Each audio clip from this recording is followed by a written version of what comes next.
All right, good afternoon and welcome everyone to this special webinar to commemorate the 50th anniversary of what we call today the Main Mall fire. I'm Susan Jones, and here with me today is Charlie DiFerdinando and Ed Horvat at the Animas Museum. We almost missed this day. Luckily, as we were queuing up our social media posts, we realized that today was the 50th anniversary of the fire. Um, well, maybe not as devastating as the Great Fire of 1889. You could say this was the Great Fire of the 21st or 20th century for Durango. It caused major changes to Main Avenue and to downtown. It destroyed several landmark buildings, and a policeman and a fireman in our service were killed. Charlie and Ed were there. Ed took the photo that you see here in this shot. So today, what we're going to do is something a little bit different. We're going to look back at what happened that day through people were there. We're going to go over the facts, and then Ed and Charlie are going to tell it like it was when they were there. Before we jumped in, as usual, quick Zoom housekeeping.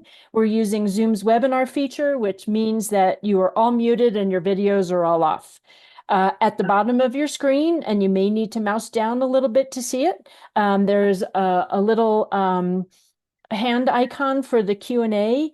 So if you have immediate need or question or something going on, go ahead and click on the Q&A, and we will answer your question right away. What we're going to do though is hold like the major questions. You can either type them into the Q&A at any time and we'll answer them at the end, or at the end we'll ask you to give questions, and you can either type them in, or you can raise your hand and we can let you unmute and ask your question. So for those of you at the museum here today, we're going to answer all the online questions, shut the Zoom down and go downstairs, and Ed and Charlie will be available to answer questions in person. And any good questions that come up, we'll be sure to post them in the show notes so nobody will miss anything.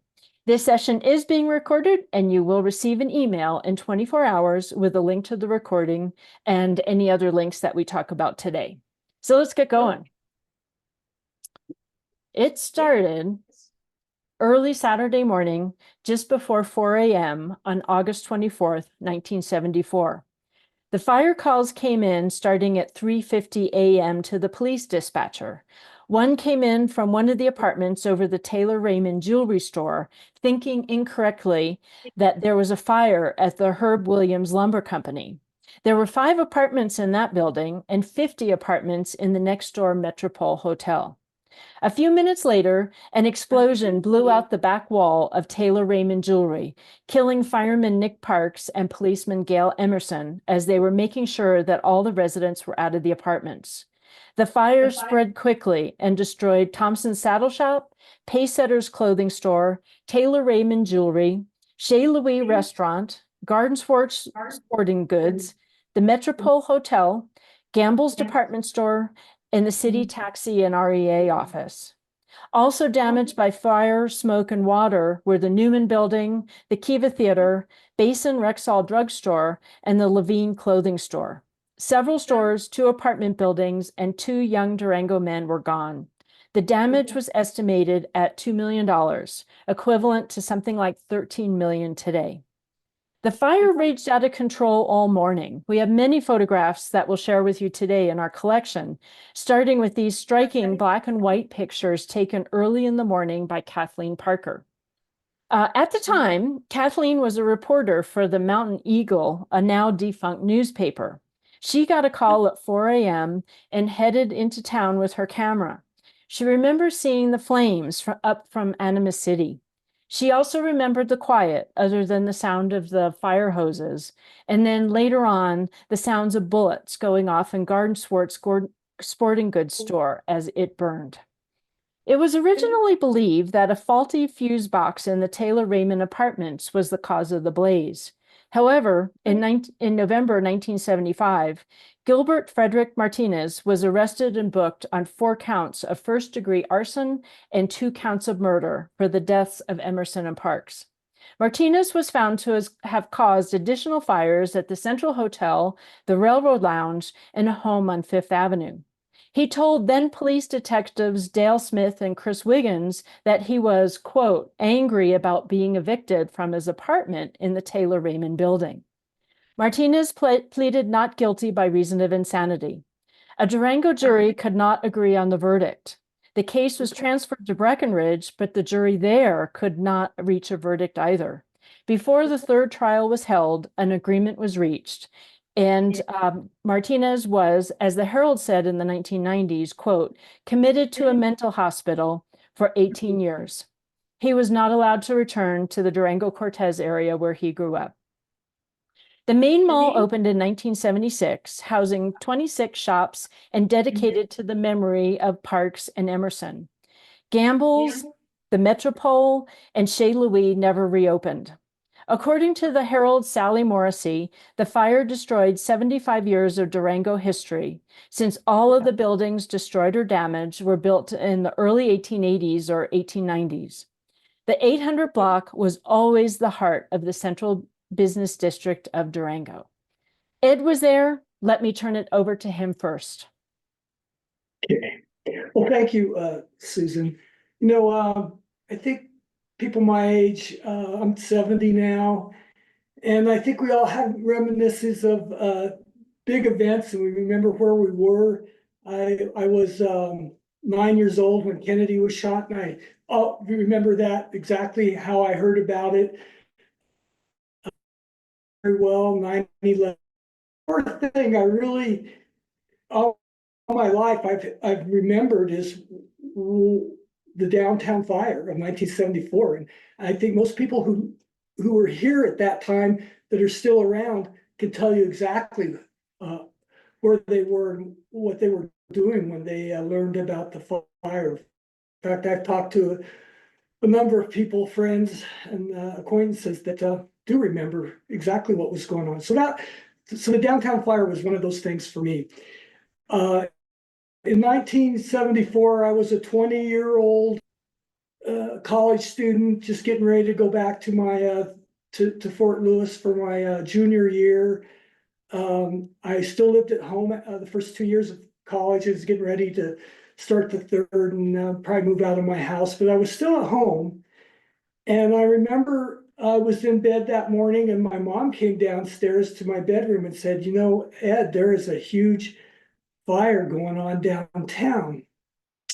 And my mom said, they've already had 2 people killed. And she said it kind of like already, like it was just getting started. It's going to be a lot more. And, obviously I woke right up, and I don't know, for whatever reason, I just went out to my car, got my camera. I just got a new camera that summer. It was a good camera.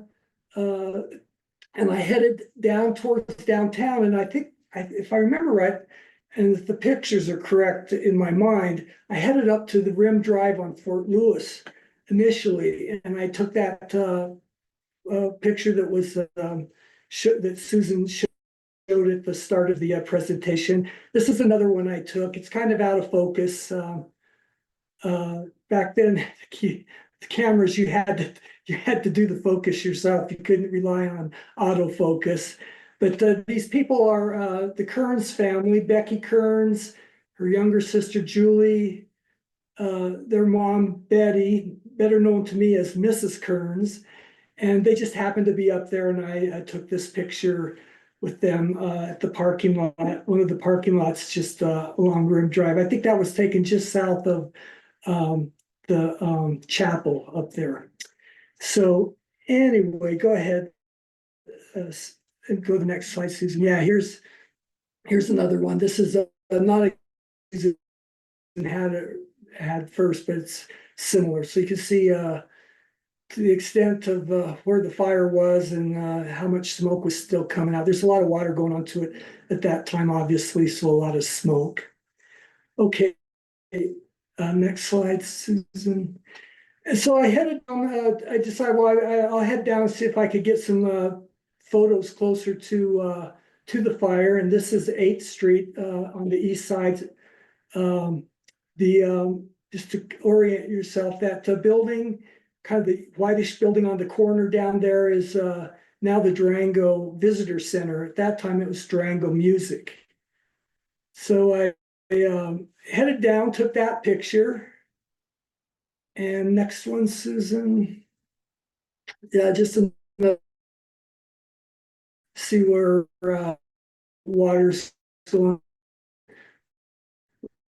the buildings through that old 8th Street. And then I had Century Building. Oh yeah, there I had one more from 8th Street that I took, and it's a lot of smoke. So this is it. This is the roof across the street from the fire.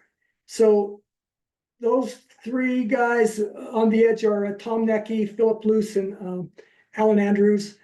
Friends of mine, Tom and Alan were high school classmates with Charlie DiFerdinando and I.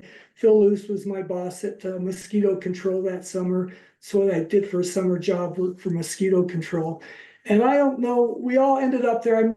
We must have talked to each other on the phone and said we're going to meet down there, because it wouldn't have been a random thing that just happened to run across those guys.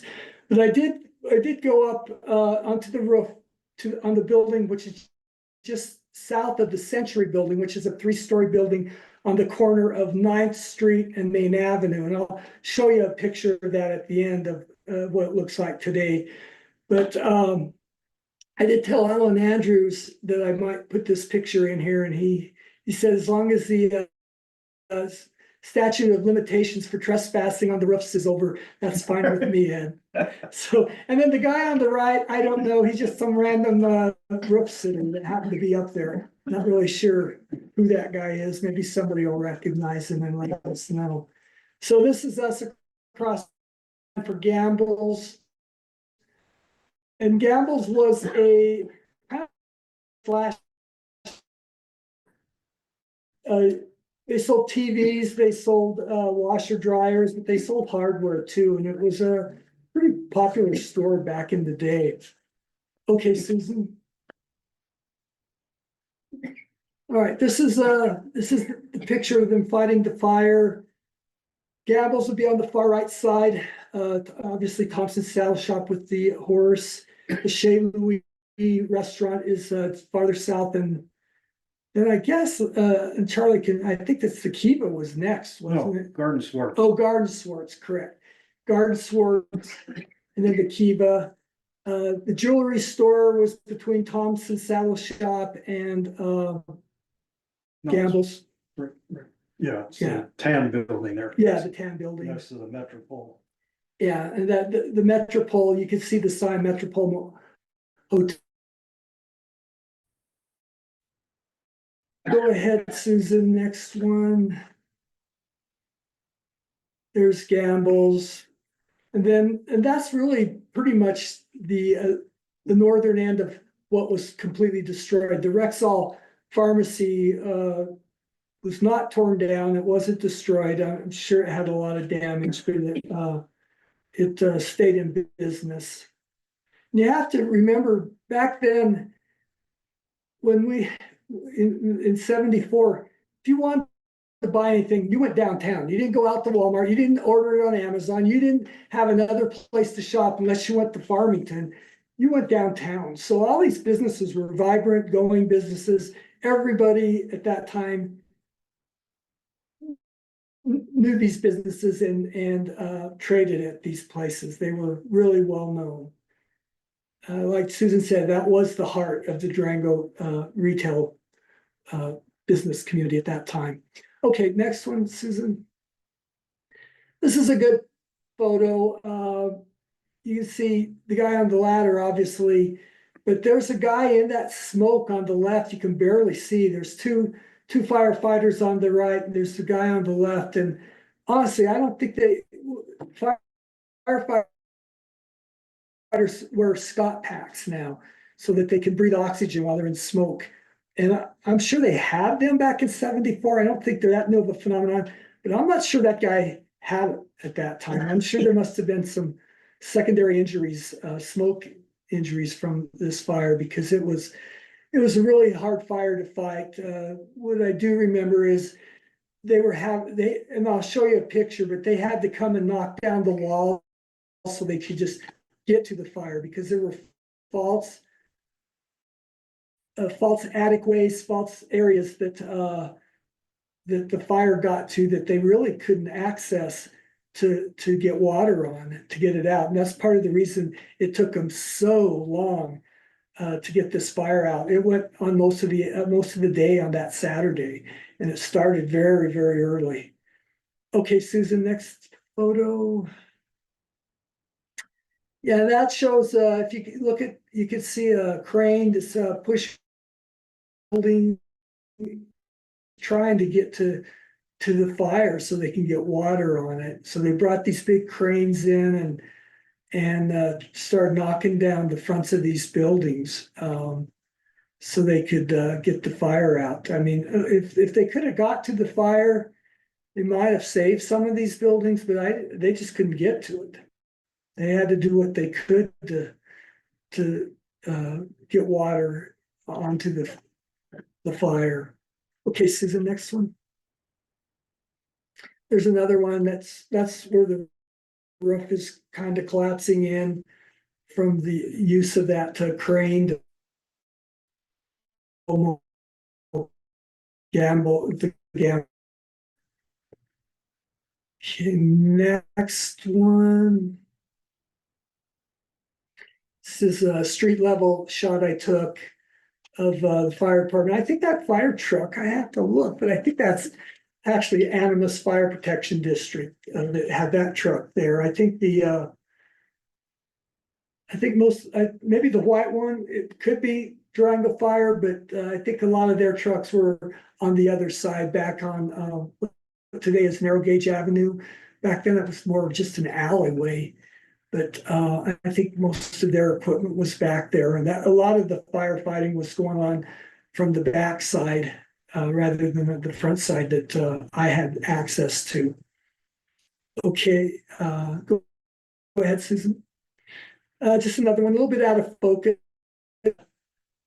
You can see, it's pretty self-explanatory. You see a lot of stuff down in the street. Part of the walls so they could get to where the fire was. Next one. Street level. Yeah, that was street level. Oh, here.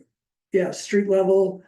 Right. I don't know if I think I took that last one before I went up on the roof. This one was taken from the roof, and there again you can see that crane, or I'm not sure what they call those things. But they were using it to knock down the walls. Okay, go ahead, Susan. Just another one that I guess some of these are a little bit out of order because this one was taken before they brought that crane in to push down the top of the Metropole Hotel building. And this is I guess I had the presence of mind. I'm not really sure why. I don't think ahead too much sometimes, but I did go back, got up there and took this picture after they were done fighting the fire and it was out. I guess I just wanted to have a photo of the aftermath once it was done. I'm really glad I went back and took this picture because it definitely gives you a sense of what they had to do to put the fire out. And you can see the Gambles and Metropole Hotel didn't have to be completely knocked down, but it was, to put the fire out, but it was clearly unsalvageable. Within the next couple of weeks, it got demolished and removed.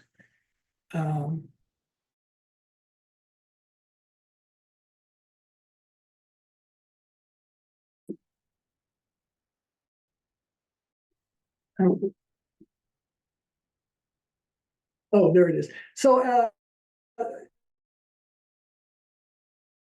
this is a picture. I actually took this picture last fall, not for this presentation. I just doing some stuff downtown, and that's the Century building. That's the building I used to access the roof of the building just south of there, which you can see.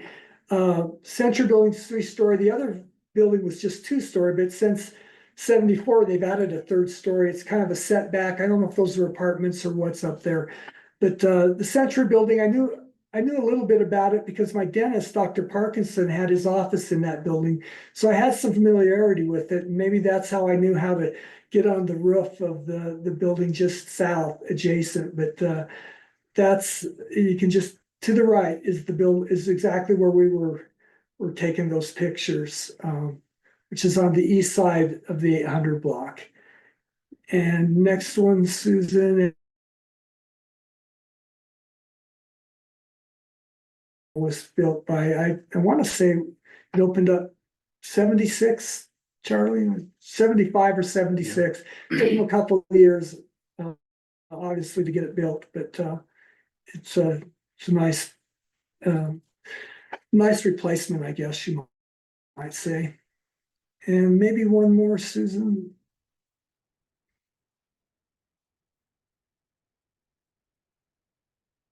Oh, well, yeah, that's going back. That's the east side, and that's the building we were on top That's the of. west side. Or I'm sorry, no, that's the east side. No, that's the Garden Sports building. Oh, That's okay, on the west side. That's what survived the fire. all right.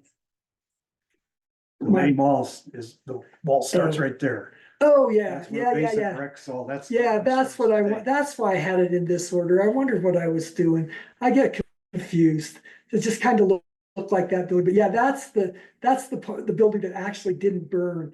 That was the Rexall building, was that storefront on the left.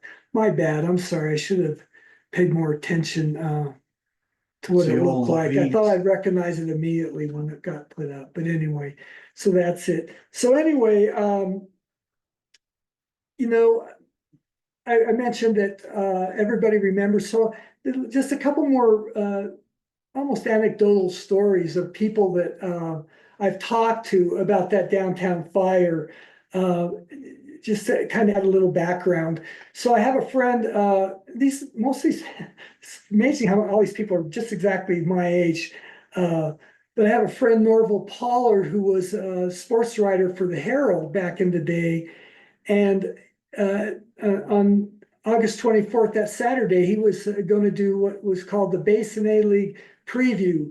And he had to travel around Mankato, Dove Creek, Dolores, Norwood, and get stories about the upcoming football season. So that morning, he goes into the Herald about 4 o'clock or 4:30 to pick up his camera and a notepad. And as he goes into the Herald, he said, I look down the street and I see all this light and smoke, and he could tell it was on fire. So he grabs his camera and he goes down there, and sure enough, he's one of the first people of the media on the scene. I don't think he probably beat that Kathleen Parker there, but maybe he did. But the policeman let him through the one barricade so he get a little closer, and he took some of the earliest pictures. It's still nighttime of the fire, and he said it was just really eerie.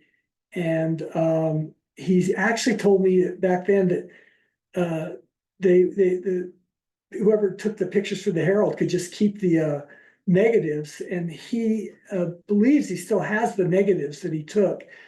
Some of them, I think, made the newspaper, though I was checking for them, and the Herald didn't really give credits for photos too much back then, so it's hard to know which ones he took. Plus our database of old Heralds that you can go down to the library and look at, most of the photos are really poor. The text is fine, so you can look at the text, but old photos just didn't get scanned very well. I think they had to do one or the other, and I think the photos suffered. So I'm not sure which photos he took, but anyway, he's going to look for those negatives of some of the first photos that were taken of the fire. So that was Norval's story, made of Charlie and I. And this is but a year ago, I had just happened to be talking to David, and subject came up, and he just said, my dad was fire chief the year till 1972, and he had actually really wasn't ready to leave the fire department, but his son Nick Jr. wanted to be a firefighter, and the city would not hire his son as long as he was fire chief.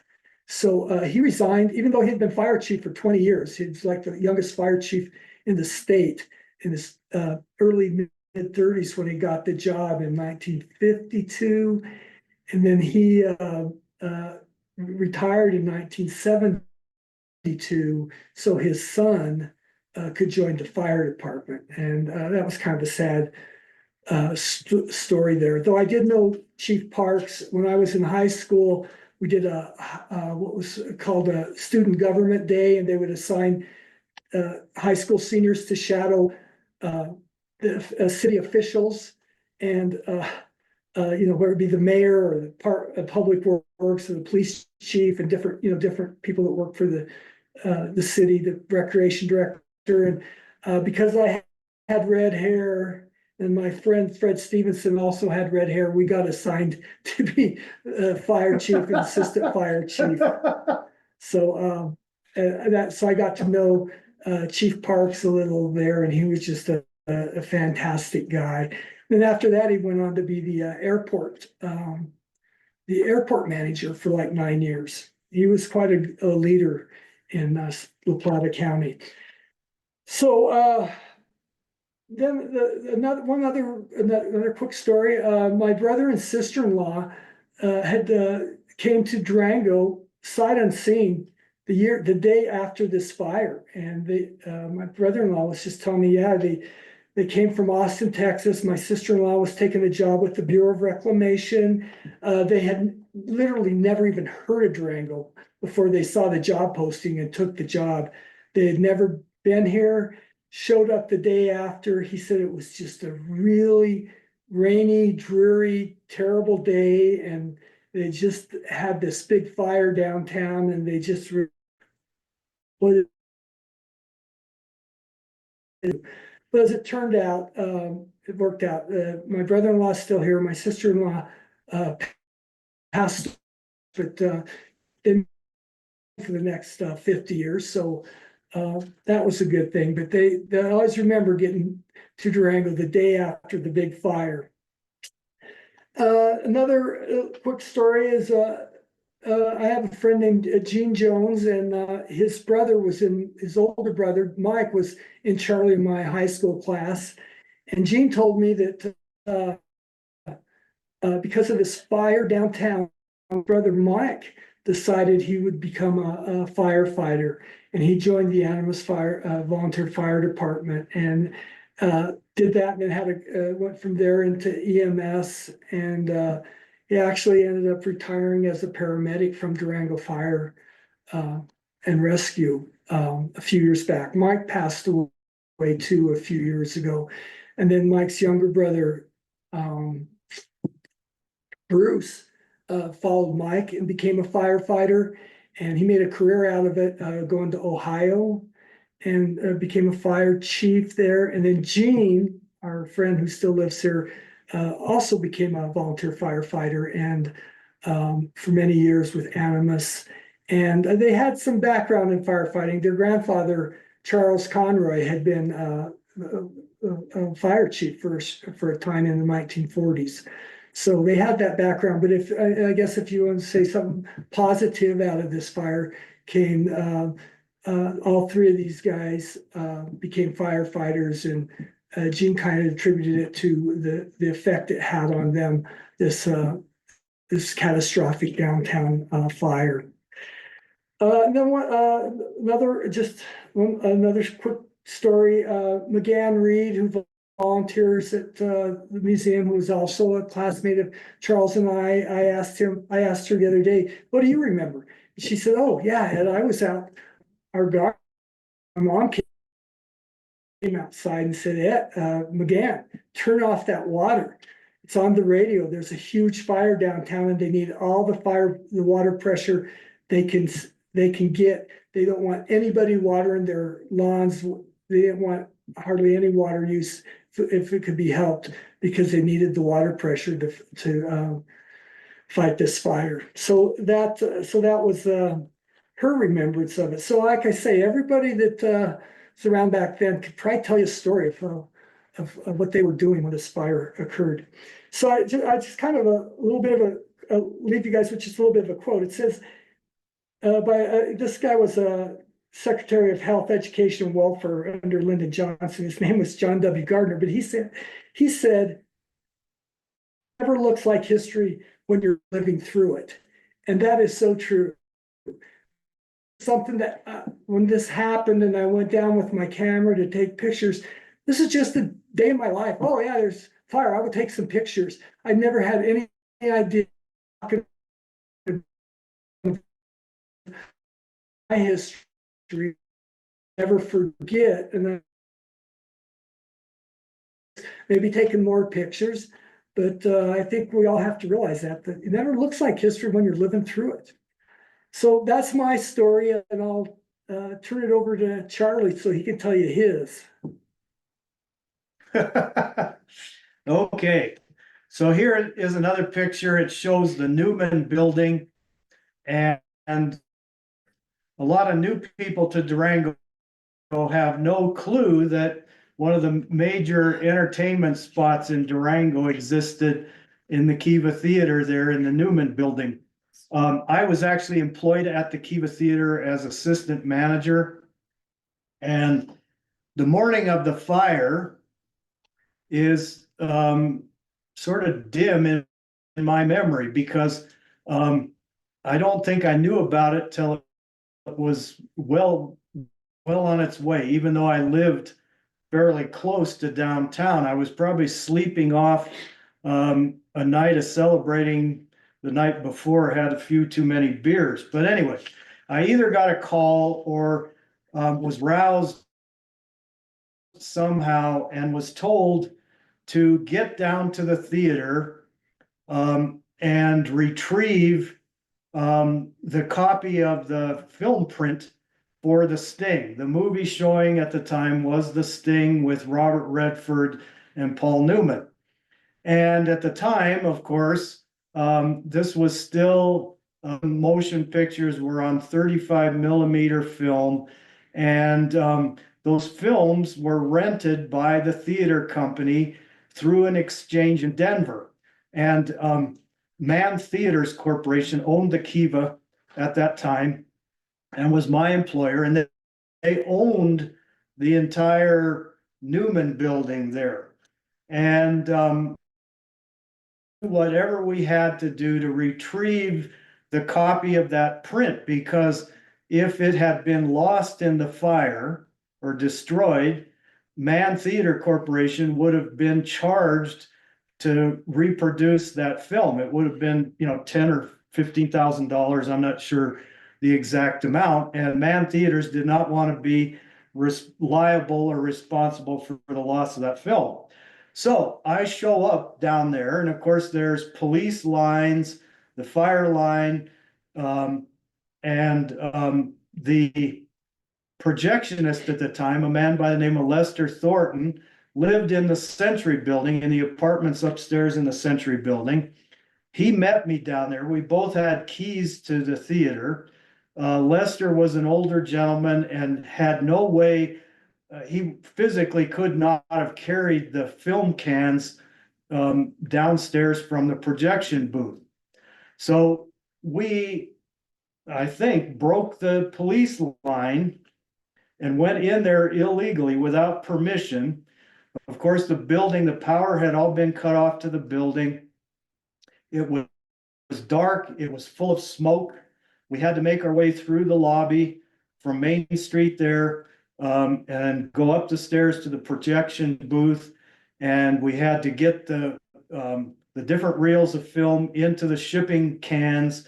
And then I carried them downstairs, and then we got them across the street to the other side of the police lines. And then I had to take them to the bus depot at the time, because they were shipped back and forth from the film exchange in Denver via Continental Trailways bus, and at the time, the bus depot was over on Eighth Avenue. So anyway, it was very scary, going into that building in the dark, full of smoke. And about that time, I think, is when Garden Swartz, Sporting Goods next door, was really burning. And of course, they had huge amounts of ammunition warehoused in the store to sell. And when the fire hit that ammunition, you thought you were in a war zone. And the Newman building had a full basement, one of the few buildings on Main Street with a basement. And the basement was used by the theater to warehouse popcorn and candy and drink cups and drink syrup. And that was also where the theater office was, and the dressing rooms for the employees, etc. We didn't worry anything about what the hell was down there at the time, but eventually, once the fire was out, we had to go into the building to assess damage. And of course, the basement had flooded. Water had penetrated through the wall on the north side from all of the water they were pouring onto Garden Swartz to try to calm that exploding ammunition. And luckily, the basement had floor drains and they didn't plug up, but there was at least 6 inches of silt deposited on the basement floor that we had to physically remove as part of the cleanup. And Sandy Jones, who is on the board of directors for the museum, she was an employee of the Kiva at that time. She was a cashier and a concessions girl. And there were a number of other local girls. And our big concern was we were all out of a job after this fire. And of course, the building had to be assessed to determine whether or not it was going to be safe to occupy. And then, of course, the smoke damage, water damage, and so forth all had to be remediated. All of the what I remember about the theater auditorium was it smelled terrible. It had filled up with smoke.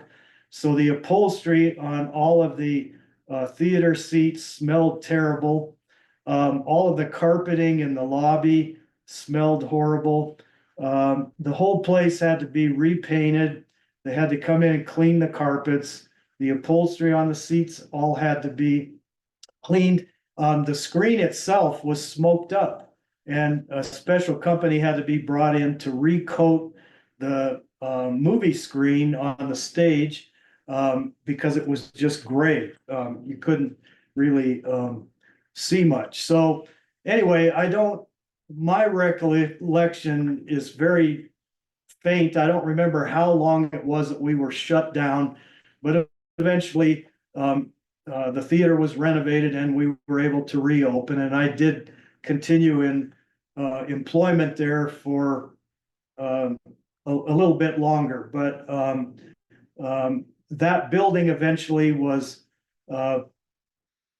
purchased from Amphitheater Corporation and totally restored. But the Kiva no longer exists. All of the theater auditorium is now, it was a pool hall for a number of years, and it's a bar now accessed from 8th Street around the corner there. Let's go to the next slide. Okay, here's up of the theater entrance there. There were 3 businesses at street level, shop, and then there was a little jewelry store, and then the lobby to the Kiva Theater. And on the other side of the as part of the lobby entrance there was a stairway that went upstairs and accessed all of the office space. The Newman building is a 3-story building. Most of that building was vacant at that time. There was a bookkeeping service on the second floor. And there were a couple of other offices occupied at the time. But the bulk of the building was vacant because no one wanted to walk upstairs. It was difficult to access. And you can see there the marquee of the theater. The movie was The Sting with Robert Redford and Paul Newman, etc. And it wasn't a new movie. This was the second run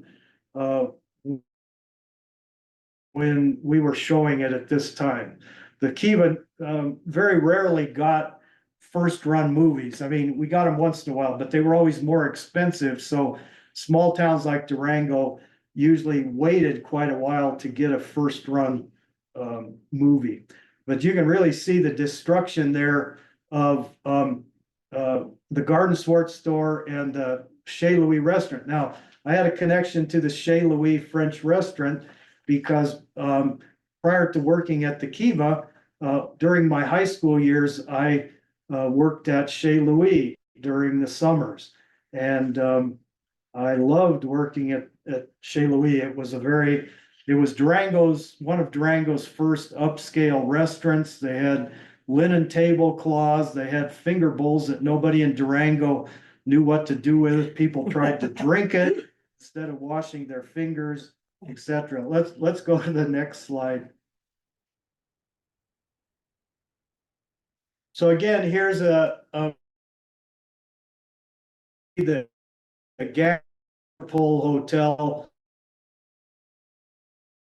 which was sort of an anomaly in that block, except for the Newman building on the other end. But the second and third floor of the Gambles building there was the Metropole Hotel. That building had been enlarged to a third story by the Masonic Lodge, and for a number of years that building was owned by the Masonic Lodge, and their lodge rooms were up on the third floor. After they vacated the building and moved to another location, the Metropole Hotel was put in there, and it was what you would call a residence hotel. There was a number of buildings downtown that had apartments in them where working class or older people lived. I can remember as a child being sent upstairs to the Metropole Hotel to retrieve an old guy that my dad would hire to do odd jobs. And my dad would park down in front of the building there and send me upstairs to get him. And if you've ever watched any old Perry Mason picture or shows or Hollywood movies that show the Metropole Hotel it was dingy. They had bare light bulbs illuminating the hallways. You had a payphone in the hallway, and you had a bathroom down the hall. Each room was more like a closet. It was big enough to have a bed, a dresser, and a chair, and that was it. But it was low income housing, and lots of people lived there, and so forth. Now, in the 50s, a lot of those buildings down at the street level, they renovated them and put new storefronts on, to make them look more modern. But the upstairs of the buildings were still pretty dated. Let's move on to the next slide. This is a good picture, again, showing the firemen dragging hoses. But the reason I wanted this picture is Chez Louis, and you can still, to the left, you can still see part of the Garden Swart sign. And of course, to the right, the Thompson Saddle Shop sign. But you can see the roof of Thompson Saddle Shop has collapsed there. And this is before the front of the building came down. One of the hallmarks of that building was there was a horse, a model horse that stuck out from the front of the building. Let's go to the next slide. And here's where the front of the building came down, and you can see the horse.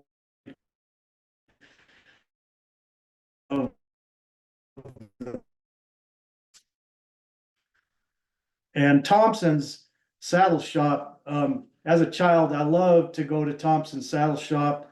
They, Ed Thompson that owned it, also dealt in Army surplus, and my dad would go down to visit with Ed Thompson, and he would always let my brother and I buy old Army surplus junk to take home to play with. So we had canteens, we had mess kits, we had helmets, we had packs and ammo cans and all of that. And as children, we loved to play Army, and all of that stuff came from Thompson's Saddle. Let's go to the next slide.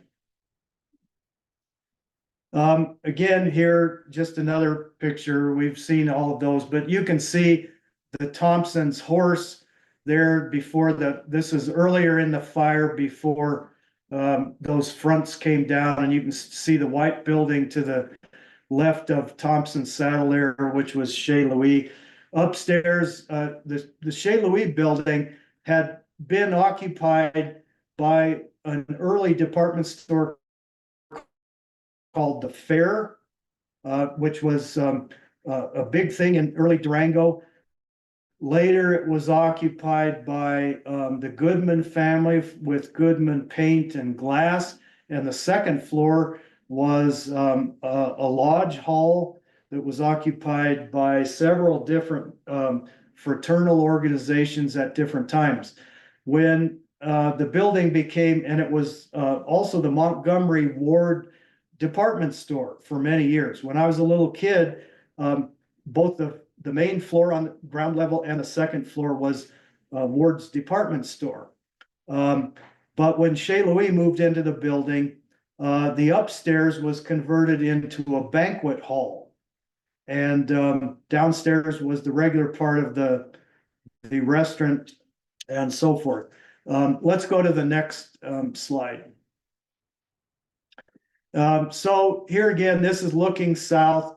You can see that large sign there for Levine's. Levine's was, again, a clothing and semi-department store that occupied what is today the Gardenswartz building. It's a brick building, but at that time, the building had been painted that cream color. After this fire, when they did renovation work on the building, they removed the paint, and today you can see the brick. And that building is one of the oldest standing buildings on Main Street. The railroad originally had offices in that building and so forth. But the buildings in the 800 block of Main Avenue were originally all supposed to be masonry buildings to act as a fire break in the downtown. So they allowed wooden buildings to the north and to the south of the 800 block originally, but everything built in the 800 block was originally built in masonry. But obviously, this fire didn't get stopped. Let's go to the next slide. So this just shows the terrible aftermath. Things are still smoldering there. I think this was, besides the loss of life, it's amazing no more people were killed in this, considering how bad this fire was. But I think people just stood back seeing this, and they thought Durango will never be the same. But obviously, like a phoenix, we came back. Let's go to the next slide. So that brings us to an end, and it's time for questions. Hey, Susan, I'll make one comment real quick, if that's okay. Last night I was doing a channel check at home on Turner Classic Movies. I thought it was such a coincidence. The Sting was on last night.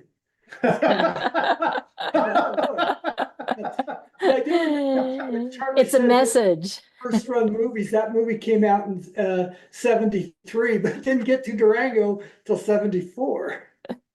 No, that's great.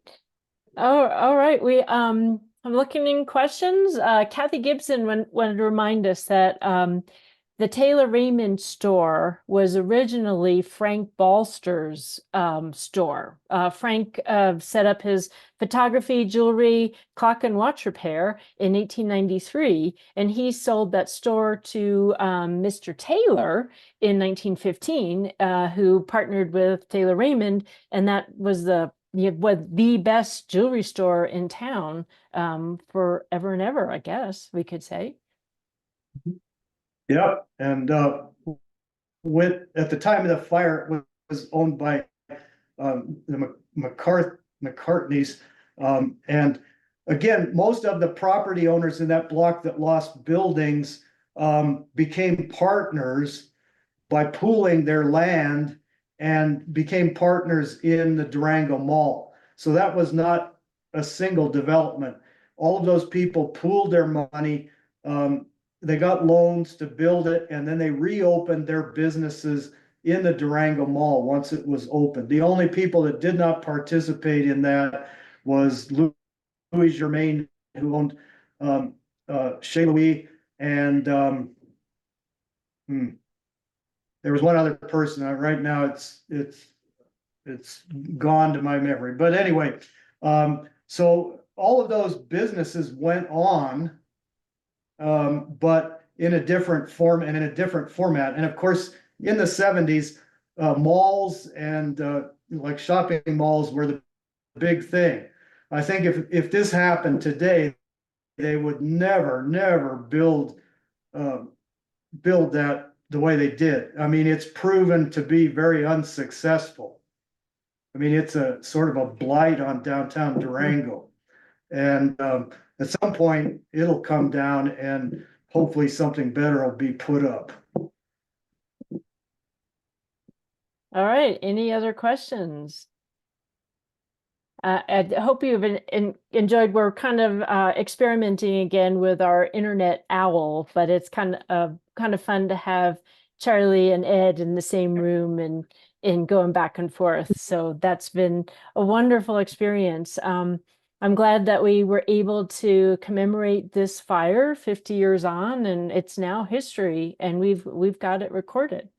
So I'll check for questions one more time. Thank you for joining us for this kind of special quick webinar that we put together. We're getting ready for September. It's going to be History Live Month, presented by the Southwest Colorado Humanities Roundtable, of which the La Plata County Historical Society is a member. There's going to be more information about all the events. There's all kinds of things happening, Chautauqua presentations. Charlie is going to reprise his talk on early Fort Lewis on September 19th at 7 p.m. at Fort Lewis College as part of Lifelong Learning. And Ed is going to be at Maria's on September 12th at 6 p.m. To reprise his talk about his new book, Images of America, La Plata County. Speaking of which, we have autographed copies available here at the museum for $24.99 plus tax. Next month, our webinar is going to be, instead of on the second Saturday, it's going to be on the third Saturday, September 21st. And we're going to have a back to school day celebration. We're having a reunion for people who went to school here at Animas City. The invitations are going out imminently. We're inviting educators to come and see what education programs we have. And we're inviting everybody else to come see what we've got. There will be cake. So stay tuned for more information on that. One more check for questions. And don't see any, and we'll head downstairs. But finally, thanks again for joining us. To keep up with us, join the Historical Society. Visit our website for more resources, including all of these recorded videos. Subscribe to our e-blast. Follow us on Facebook. Like us on Instagram. And if you would like to see continued programming like this, be sure to hit the donate button every once in a while on our website. We appreciate your support, and thank you all for joining us today. Thanks, everybody. Thank you.